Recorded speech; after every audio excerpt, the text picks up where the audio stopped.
Hello everyone, আসসালামু আলাইকুম।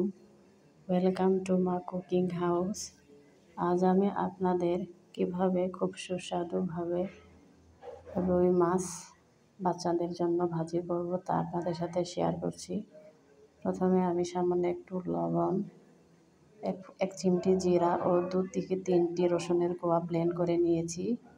দিয়ে দিয়েছি হাফ চামচ হলুদের গুঁড়া ও সামান্য একটু মরিচের গুঁড়া।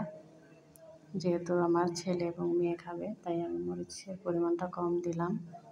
ভিউয়ার্স, মাছ ভাজি করার সময় আপনারা কখনোই পেঁয়াজ বাটা দেবেন না। আমি এখানে 2 কোয়া রসুন এবং সামান্য একটু জিরা দিয়েছি। জিরা এবং রসুন দিয়ে যে কোনো বড় মাছ ভাজি করলে খেতে খুবই সুস্বাদু লাগে। এবার আমি খুব ভালোভাবে মাছগুলোকে মেখে নিচ্ছি বা ম্যারিনেট করে নিচ্ছি। এদিকে চুলায় আমি প্রায় সামান্য একটু সরিষা তেল দিয়ে দিয়েছি।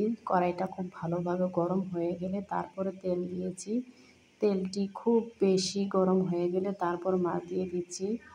তেল যদি খুব বেশি গরম না হয়, কড়াই যদি খুব বেশি গরম না হয়, তাহলে মাছ ভাজাটি লেগে যাওয়ার বা ভেঙে যাওয়ার সম্ভাবনা রয়েছে। আমি মাছের দুটো ফটকাও ভেজে নিচ্ছি। ভিউয়ার্স, মাছগুলোর এক পাশ ভাজা হয়ে গেলে আমি উল্টিয়ে অপর পাশগুলোও ভেজে নেব। দেখুন, আজ আমি আপনাদের সাথে খুব সহজভাবে কীভাবে বড় মাছ সুস্বাদুভাবে ভাজি করা যায় তা আপনাদের সাথে শেয়ার করছি। ভিউয়ার্স, যেহেতু মাছ ভাজাগুলো আমার বাচ্চারা খাবে তাই আমি একটু উল্টিয়ে পাল্টিয়ে খুব ভালোভাবে ভেজে নেব।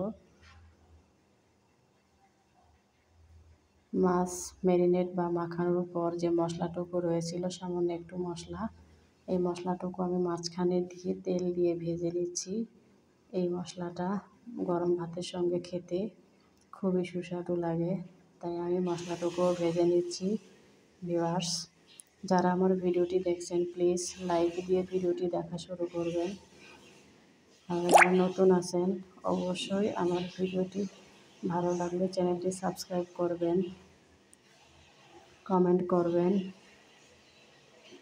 আপনাদের কমেন্ট পড়তে আমার খুবই ভালো লাগে। আপনারা খুব সুন্দর সুন্দর কমেন্ট করেন, আমার কী যে আনন্দ লাগে। ভিউয়ার্স, দেখুন আমি মশলাগুলো ভেজে নিচ্ছি তেল দিয়ে। এই ভাজা মশলা গরম ভাত দিয়ে খেতে কী যে সুস্বাদু লাগে বলে বোঝাতে পারবো না। মাছগুলোর এপাশ ওপাশ ভেজে নিয়ে আমি অপর অংশগুলো ভেজে নিচ্ছি। চতুর্পাশ ভেজে নিচ্ছি, যেহেতু বাচ্চারা খাবে। খুব ভালোভাবে মুচমুচে করে আমি প্রত্যেকটা অংশ ভেজে নিচ্ছি। ভিউয়ার্স,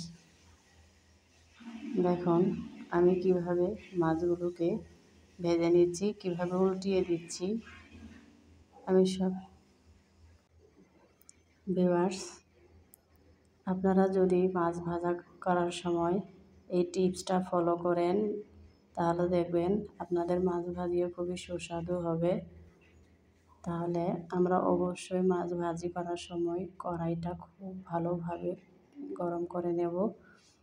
চুলায় যে কড়াইয়ের মধ্যে যে তেল দেব সেই তেলটাও খুব ভালোভাবে গরম করে নেব। তারপরে মাছ ভাজি করলে মাছটা ভেঙে যাবে না বা লেগে যাওয়ার সম্ভাবনা থাকবে না। আজ আমি রুই মাছ ভাজি করেছি। আপনারা যে কোনো ধরনের মাছ এইভাবে ভাজি করতে পারেন। তো কেমন লাগলো আমার ভিডিওটি অবশ্যই কমেন্ট করে জানাবেন। তো ভিউয়ার্স, আবার দেখা হবে নতুন কোনো ভিডিওতে, নতুন কোনো রেসিপি নিয়ে। যেহেতু মাছগুলো ভাজা শেষ।